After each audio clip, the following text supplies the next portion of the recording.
নারায়ণগঞ্জের সিদ্ধিরগঞ্জ থানার আদমজী বিহারী কলোনি এলাকায় যৌথ বাহিনীর মাদক বিরোধী অভিযানে বিপুল পরিমাণ মাদক, দেশীয় অস্ত্র ও নগদ টাকা উদ্ধার করা হয়েছে। এ সময় 2 নারীকে আটক করেছে যৌথ বাহিনী।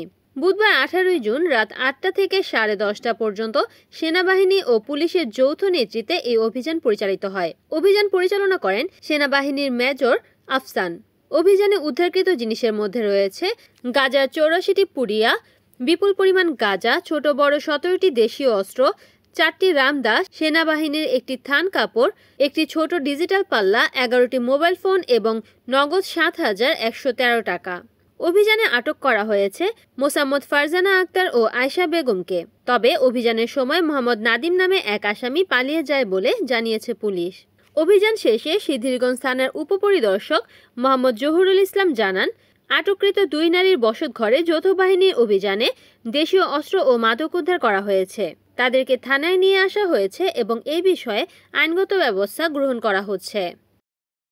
সিদ্ধিরগঞ্জ থানাধীন বিহারি গ্রাম পানি ট্যাঙ্কি সংলগ্ন এলাকা হতে ফারজানা ও আয়শা নামক 2 মহিলার বসতঘর হতে সেনা ও পুলিশের যৌথ অভিযানে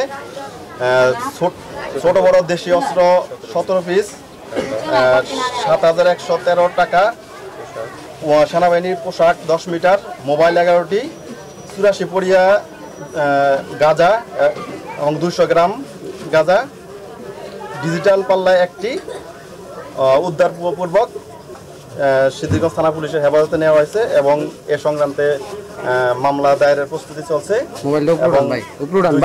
2 জনকে আটক করা হয়েছে। রিপোর্ট করেছেন সাগর খান, NN TV, নারায়ণগঞ্জ।